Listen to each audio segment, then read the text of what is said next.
baik, Shalom. Perkenalkan, nama saya Elizabeth Sutriana Oktovina Kahiyuru.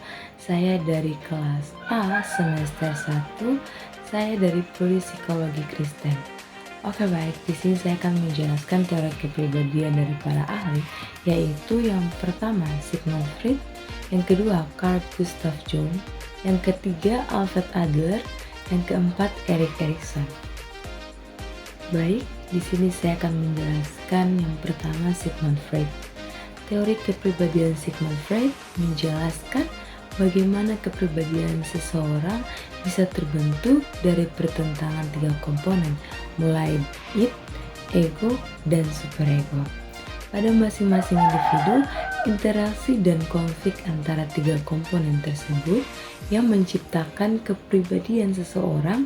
Id adalah ketidaksadaran, ego adalah keadaan sadar, dan superego adalah kerangka atau moral atau etika yang mengatur bagaimana ego beroperasi. Baik, di dalam teori Sigmund Freud terdapat struktur kepribadian. Yang pertama id. Id adalah komponen kepribadian yang primitif dan naluriah. Id adalah bagian dari ketidaksadaran yang berisi semua dorongan dan impuls, termasuk apa yang disebut libido, sejenis energi seksual umum yang digunakan untuk segala sesuatu, mulai dari naluriah bertahan hidup hingga apresiasi seni. Jadi saya kasih contoh tentang kecemburuan. Nah, Freud mengaitkan kecemburuan, khususnya kecemburuan seksual, dengan id emosi primitif. Ini muncul ketika id merasakan adanya ancaman terhadap sumber kepuasannya.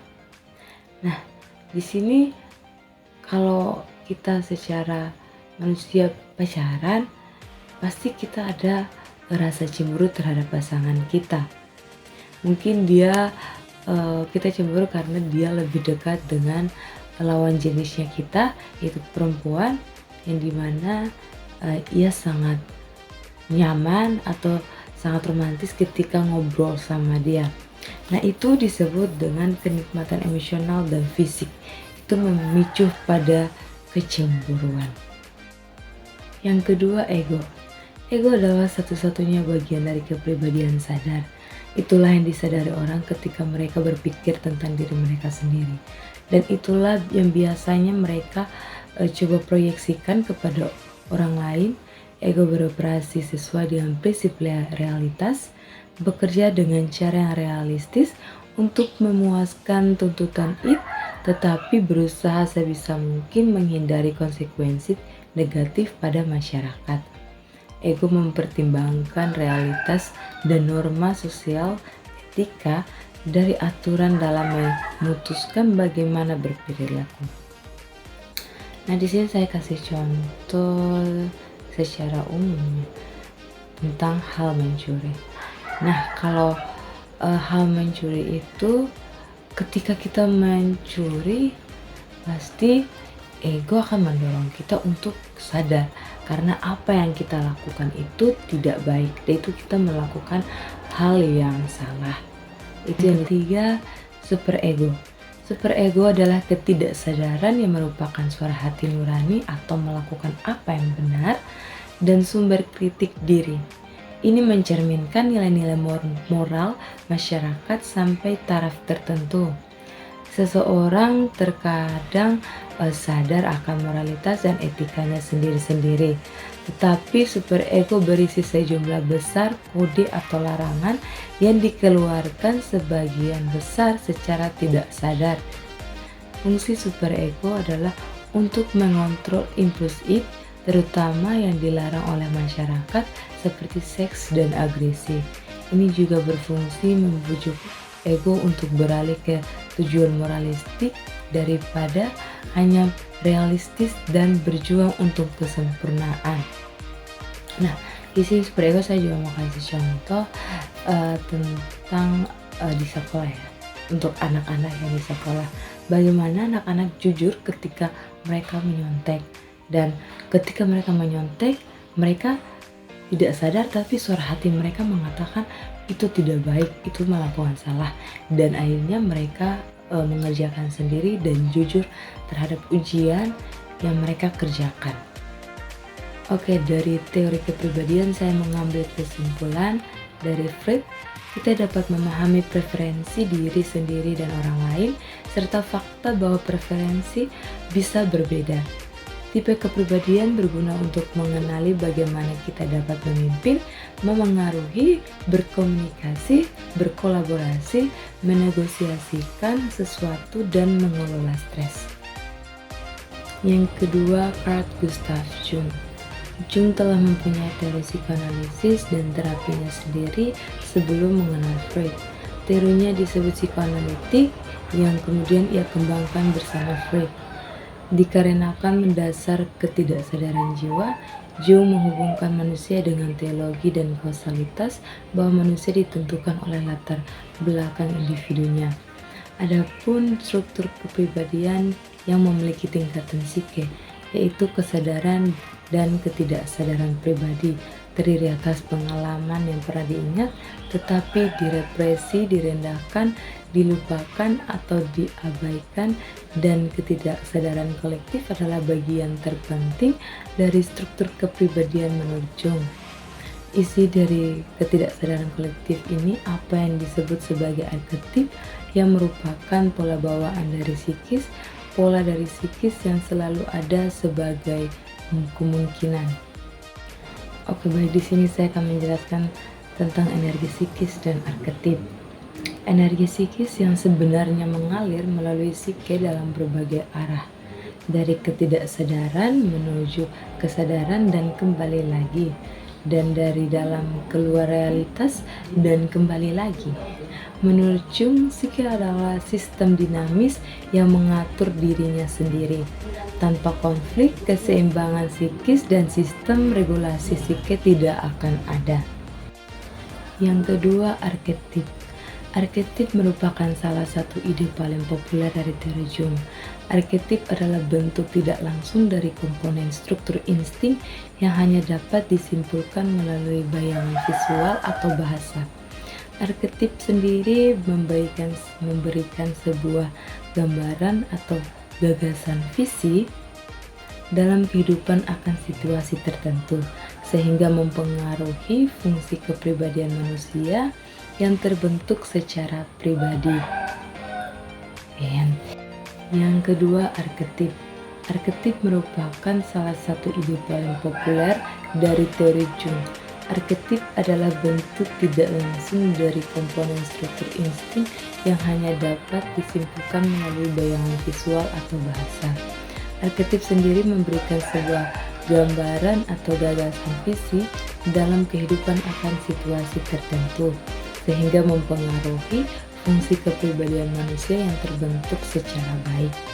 Bentuk arketip dalam teori Jung mencakup pesona topeng yang dipakai individu sebagai tanggapan terhadap tuntutan tradisi masyarakat dan kebutuhan arketipal sendiri. Anima dan animus. Ialah anima adalah arketip elemen feminin pada pria, sedangkan animus adalah arketip elemen maskulin pada wanita. Self, suatu arketip yang menunjukkan perjuangan manusia untuk bersatu, serta ekstrovert dan introvert. Dalam teori Jung membagi kepribadian manusia menjadi dua kelompok, yaitu introvert dan ekstrovert.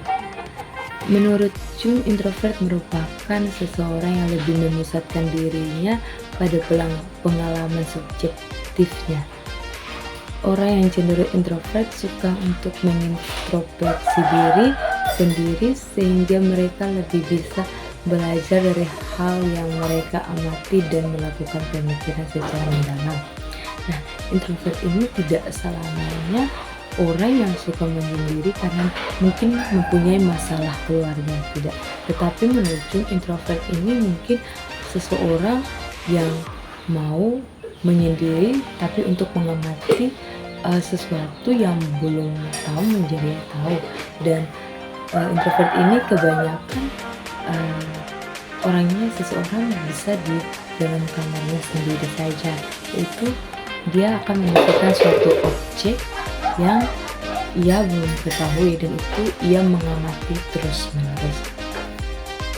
Yang kedua, extrovert. Menurut Jung, orang extrovert lebih mengarahkan diri mereka ke dalam minat sosial yang tinggi.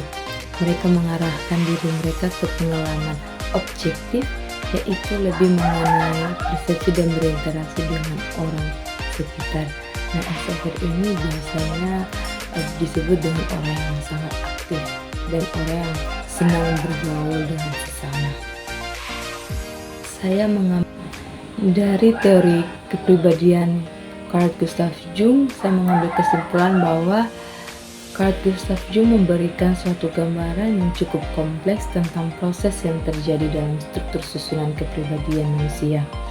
Pandangan yang banyak terpengaruh oleh hasil penelitian terhadap alam ketidaksadaran yang diinterpretasi dalam paralel bidang sejarah dan mitologi tersebut menyingkap bagian terdalam dari psike, yaitu ketidaksadaran kolektif.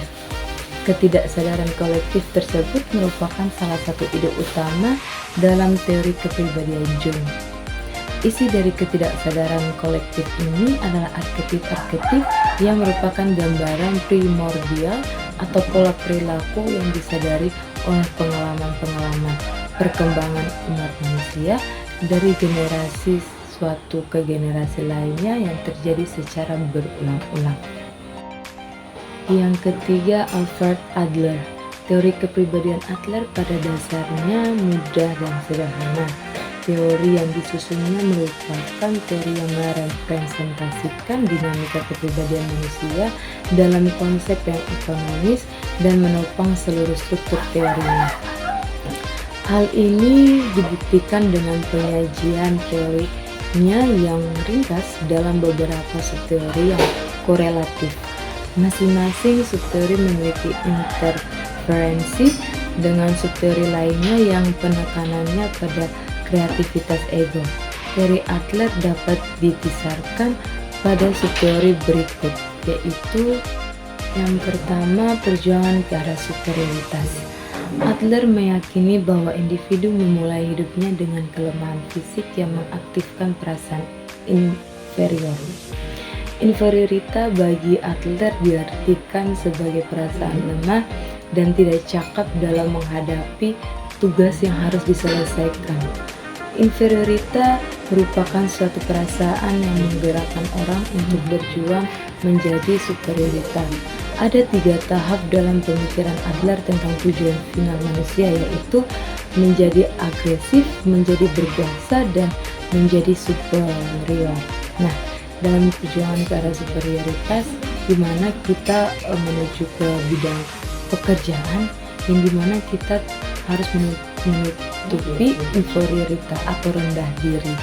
Nah, untuk menutupinya kita agar kita bisa menuju ke jenjang yang lebih sukses dengan percaya diri akan hal yang kita dapatkan, dan kita tidak boleh menunjukkan hal kelemahan ke orang-orang. Nah, kalau kita menunjukkan ke arah kelemahan kepada orang-orang atau kepada siapa saja, kita tidak akan bisa kita tidak bisa serius tentang kesuksesan kita, karena yang di dalam pikiran kita kita cuma memikirkan kelemahan. Nah, kelemahan adalah menjadi salah satu orang untuk menjadi tidak mau yang sukses, tidak mau yang lebih sukses, karena mungkin dalam kepribadiannya dia kelemahannya ini gitu, tapi dia tidak mau karena dia takut orang mengetahui kelemahannya, nanti orangnya bilang dia nggak bisa itu. Contoh dalam bidang pekerjaan itu dia mungkin dalam bidang pekerjaan kan harus megang laptop itu tidak bisa tidak bisa mengetik atau pakai Excel atau Word juga tidak bisa. Nah, itu mungkin kelemahan, itu salah satu contoh kelemahan. Seseorang mungkin megang laptop mungkin tidak tahu Excel atau Word. Nah, itu mungkin kelemahan seseorang. Ini kasih contoh saja kelemahan seseorang. Jadi untuk melawan kelemahan kita harus percaya diri akan kepribadian kita agar orang bisa tahu kelebihan kita lebih dari kelemahan kita. Yang kedua, pengamatan subjektif. Pandangan subjektif yang terpenting adalah tujuan menjadi superioritas atau tujuan menjadi sukses. Tujuan yang diciptakan pada awal kehidupan yang hanya terpahami secara kabur. Nah, dari sini pengamatan subjektif ini yang dimana kita baru belajar tentang hal-hal dunia kerja, mungkin karena kita mungkin belum terlalu terpaku dengan hal-hal kerja. Nah, tapi dari situ kita belajar tentang dunia kerja itu seperti apa, dan untuk bisa mencapai tujuan yang lebih sukses. Yang ketiga, kesatuan kepribadian. Dalam konsep Adler, kepribadian merupakan sesuatu yang memiliki unitas atas berbagai komponen esensial yang membangunnya. Unitas kepribadian ini yang membuat setiap individu menjadi unik, terutama dalam dinamikanya untuk mencapai tujuan final. Adler berpendapat bahwa kepribadian dibangun oleh komponen-komponen berupa gejala-gejala psikis, pikiran, perasaan, dan psikomotorik. Gejala-gejala fisik oleh Adler diistilahkan dengan logat organ dan aspek kesadaran dan ketidaksadaran. Yang keempat, minat sosial. Adler yakin bahwa minat sosial bersifat bawaan, bahwa manusia adalah makhluk sosial menurut kodratnya, bukan karena kebiasaan belaka, akan tetapi sama seperti setiap bakat kodrati lainnya. Kecenderungan yang dibawa sejak lahir ini tidak dapat muncul secara spontan, tetapi harus ditumbuhkan melalui bimbingan dan latihan. Adler mengungkapkan bahwa minat sosial yang berwujud kerelaan bekerja demi kepentingan umum merupakan upaya kompensasi bagi kelemahan-kelemahan individualnya atau inferiority. Segalanya diarahkan pada upaya untuk mencapai kesempurnaan diri dan kebahagiaan setiap orang. Yang kelima, gaya hidup. Setiap orang memiliki tujuan merasa inferior, berjuang menjadi superior, dan dapat mewarnai atau tidak mewarnai usaha superiornya dengan minat sosial. Namun setiap orang melakukannya dengan gaya hidup yang berbeda-beda. Gaya hidup adalah cara yang unik dari setiap orang dalam bertujuan untuk mencapai tujuan khusus yang telah ditentukan orang itu dalam kehidupan tertentu di mana dia berada. Gaya hidup pada dasarnya telah terbentuk sejak usia dini, yaitu pada usia 4-5 tahun. Gaya hidup ini ditentukan oleh faktor hereditas dan juga oleh faktor pengamatan yang dilakukan terhadap lingkungan atau orang lain. Nah, gaya hidup ini saya kasih contoh tentang bagaimana kita sudah melakukan style dari kita umur usia dini. Kita yang dibilang usia 4-5 tahun, dan semakin besar kita membuat gaya hidup kita semakin yang lebih istimewa atau lebih wow ya. Nah, gaya hidup ini dia menentukan pilihan kita yang berbeda-beda atau melihat baju yang berbeda atau style dari Korea. Nah, itu dia mengikuti gaya hidup agar terlihat lebih bagus dari orang gitu. Mungkin gaya hidup cuma lagi kita sebuah kerja pasti kita pemikirannya kerjanya pasti beda gaya hidup dari orang. Dan dari dulu gue gaya hidupnya nggak sesuai sekarang, tapi gue mau berubah gitu misalnya. Yang keenam, diri kreatif. Manusia mempunyai kekuatan kreatif untuk mengontrol kehidupan dirinya, bertanggung jawab mengenai tujuan finalnya, menentukan cara memperjuangkan mencapai tujuan itu, dan menyumbang pengembangan minat sosial. Kekuatan diri kreatif itu membuat setiap manusia menjadi manusia bebas bergerak menuju tujuan yang terarah. Nah, dengan adanya diri kreatif ini kita akan bisa menuju ke tujuan yang terarah. Dalam arti adanya kreatif atau kelebihan dalam diri kita bisa menentukan ini saya bisa begini, saya bisa begitu. Nah, dengan diri kreatif kita banyak yang dipakai mungkin di perusahaan atau dimanapun. Jadi diri kreatif ini kayak mungkin dari kreatif kita mungkin kayak bertanggung jawab pada hal yang final sampai tujuan finalnya, mungkin buat mengembangkan minat sosial, kekuatan diri kreatif.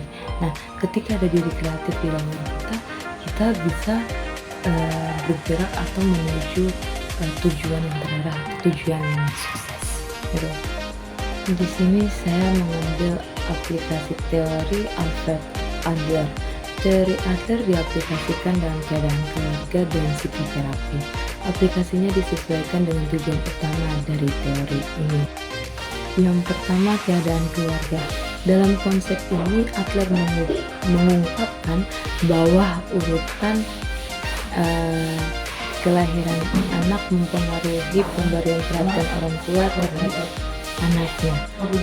Sebagai contoh, anak sulung akan mendapatkan perhatian yang utuh dari orang tua hingga perhatian itu terbagi ketika dia memiliki adik. Ini contohnya sudah saya tuliskan ya. Contoh mungkin anak sulung yang senang diberi perhatian, tapi perhatiannya terbagi karena ia memiliki adik. Di situ anak sulung akan merasa cemas akan kehadiran adik karena dia tidak bisa mendapat perhatian lebih. Yang kedua, psikoterapi. Menurut Adler, psikopatologi merupakan akibat dari kurangnya keberanian, perasaan inferior yang berlebihan, dan minat sosial yang kurang berkembang. Jadi tujuan utama psikoterapi adalah meningkatkan keberanian, mengurangi perasaan inferior, dan mendorong perkembangan minat sosial. Nah, di sini psikoterapi mungkin seseorang merasa cemas atau gangguan mentalnya terganggu, tujuan untuk mengalahkan atau melawan kecemasan itu dengan pendekatan psikoterapi agar keberanian itu mengurang dan mendorong perkembangan minat sosialnya. Dari semua teori Alfred Adler, saya mengambil kesimpulan bahwa Adler berpendapat bahwa manusia pertama-tama dimotivasi oleh dorongan-dorongan sosial. Teori psikologi individual Adler ini memang lebih banyak berupaya menyadarkan manusia bahwa ia merupakan makhluk yang berdaya dan memiliki rasa sosial yang dalam, sehingga itu pula lah ia dapat survei dalam menjalani hidup. Teori ini pula memiliki kekuatan dalam hal memprediksi perilaku manusia melalui tujuan semu atau akhir dari perilaku yang diperbuatnya sebagai tujuan akhir yang merupakan gambaran dari diri manusia tersebut. Baik, yang keempat, Erik Erikson. Erikson berpendapat bahwa kepribadian manusia tidaklah didorong oleh energi dari dalam, melainkan untuk merespon rangsangan yang berbeda-beda. Misalnya, individu dalam kehidupannya perlu menyesuaikan diri dengan lingkungan. Menurut Erikson, egolah yang mengembangkan segala sesuatunya.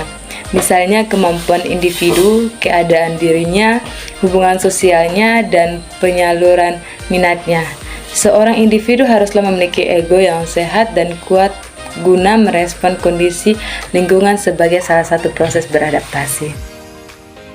Oke, baik, di sini saya akan menjelaskan tahapan psikososial dan perkembangan kepribadian manusia menurut Erik Erikson. Yang pertama, tahap kepercayaan versus ketidakpercayaan dari usia 0 sampai 1 tahun. Pada tahapan ini, bayi akan mulai belajar untuk mempercayai orang lain, terutama orang tua yang merawatnya. Apabila bayi merasa telah dirawat dengan penuh kasih sayang, ia akan mulai percaya dengan rasa kepercayaan kepada orang lain. Sebaliknya, jika orang tua tidak konsisten dalam merawat bayi, bayi akan merasa insecure, curiga, cemas, dan kesulitan untuk mempercayai orang lain tersebut. Nah, di sini saya kasih contoh tentang pengasuhnya atau orang tua memberi kepercayaan kepada pengasuhnya untuk merawat bayi. Nah, di sini kalau pengasuhnya memberi kasih sayang seperti orang tua yang memberi kasih sayang kepada bayi akan merasa senang, bahagia, dan mulai percaya kepada pengasuhnya. Dan kalau pengasuhnya yang tidak memberikan kasih sayang, bayi akan merasa trauma atau merasa tidak percaya diri lagi. Lebih baik tahap yang kedua, ekonomi versus rasa malu dari usia 1 sampai 3 tahun. Pada tahap ini, anak akan mulai belajar pengendalian diri dan melakukan aktivitas secara mandiri. Karena itu, toilet training menjadi salah satu proses pembelajaran yang berperan penting dalam pengembangan kepribadian fase ini. Jika orang tua berhasil mendorong anaknya untuk belajar mandiri saat ini, anak akan lebih percaya diri dan merasa aman saat mengambil risiko. Sementara apabila anak kerap dilarang untuk melakukan sesuatu secara mandiri, ia mungkin akan mengembangkan kepribadian yang malu, penuh keraguan, dan cenderung bergantung pada orang lain. Pada tahap yang ketiga, inisiatif versus rasa bersalah dari usia 3 sampai 6 tahun. Dalam tahap ketiga, anak-anak akan semakin fokus untuk melakukan sesuatu yang menetapkan tujuannya berdasarkan pemikiran mereka sendiri. Apabila anak mendapatkan kesempatan untuk bermain dan beraktivitas dengan orang lain, ia akan mengembangkan rasa inisiatif, mampu memimpin orang lain, serta membuat keputusan sendiri. Di sisi lain, jika tidak diberikan kesempatan untuk berinteraksi dengan orang lain, anak akan cenderung dan mengembangkan rasa bersalah dan takut terhadap kemampuannya sendiri. Di tahap yang keempat, industri versus inferioritas dari usia 7 sampai 11 tahun. Melalui tahapan ini, anak akan mempelajari keterampilan khusus di sekolah. Mereka juga cenderung semakin sadar dengan kehadiran dirinya sebagai individu dan mulai membandingkan diri sendiri dengan orang lain. Jika mendapatkan kesempatan untuk mengembangkan kemampuannya sendiri, anak akan merasa percaya diri dan bangga dengan pencapaiannya. Namun, anak mungkin akan merasa rendah diri apabila dirinya sering dibatasi oleh orang tua atau gurunya untuk mengembangkan kemampuannya sendiri. Yang berikut, tahap yang kelima, identitas versus kebingungan peran. Memasuki usia remaja, seseorang akan mulai mencari identitas dan jati dirinya sendiri. Karena itu, mereka umumnya akan mencoba berbagai persona yang berbeda guna mengetahui jati dirinya. Jika berhasil melalui tahapan itu, pencarian jati diri ini, seorang akan mampu untuk mempertahankan identitas dirinya. Di satu sisi, jika gagal menemukan jati dirinya pada tahap ini, seorang kemungkinan akan mengalami krisis identitas di kemudian. Tahap yang keenam, keintiman versus isolasi. Pada tahap perkembangan psikososial ke-6 ini, konflik akan berfokus pada hubungan intim dalam membentuk komitmen jangka panjang dengan seseorang selain keluarga. Individu yang berhasil melalui tahap ini cenderung memiliki hubungan yang langgeng dan bahagia. Namun jika tidak berhasil, mereka mungkin akan merasa kesepian, terisolasi hingga memicu depresi. Tahap yang ketujuh, generativitas versus stagnasi dari usia 30 sampai 64 tahun. Tahapan ini akan berfokus pada kontribusi seseorang untuk masyarakat dan generasi penerus. Individu yang sukses menghadapi tahapan ini akan merasa dirinya berguna karena sudah berkontribusi pada masa depan masyarakat. Sebaliknya, jika tidak berhasil, mereka akan merasa stagnan dan tidak produktif. Yang kedelapan, tahap integritas ego versus keputusasaan dari usia 65 tahun ke atas. Pada tahapan ini, lansia akan mulai merenungkan kehidupan yang telah dijalani. Jika merasa puas, ia akan menghadapi masa tua dan kematian dengan perasaan bangga. Namun, jika memiliki penyesalan atau masih terdapat sesuatu hal yang belum bisa dicapai semasa hidupnya, ia mungkin akan merasa putus asa. Dari teori Erik Erikson, saya mengambil kesimpulan bahwa teori perkembangan kepribadian milik Erik Erikson mempunyai pengaruh yang cukup kuat dalam dunia psikologi. Kami walaupun teorinya merupakan sebuah tambahan dan improvisasi dari psikoanalisis.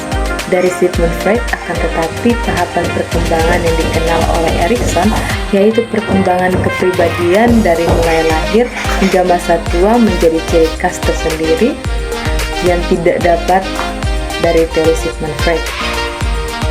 Teori Erikson dinilai lebih realistis dengan membawa aspek kehidupan sosial dan fungsi budaya sebagai pengaruh kepribadian pembentukan suatu individu. Erikson berpendapat bahwa perkembangan manusia akan melalui 8 tahap yang berdasarkan prinsip epigenetik. Jika pada satu tahap tidak dapat terselesaikan dengan baik, maka akan mempengaruhi dan tahap menghambat perkembangan selanjutnya. Pada setiap tahapan mempunyai tugas perkembangan yang berbeda-beda dan bersifat psikososial. Identitas ego hadir sebagai sebuah potensi yang memiliki kualitas seperti keyakinan, penghargaan diri, kemauan tekad, ketekunan dan keterampilan, identitas, kesetiaan, keakraban dan cinta, generativitas dan pemeliharaan, serta integritas.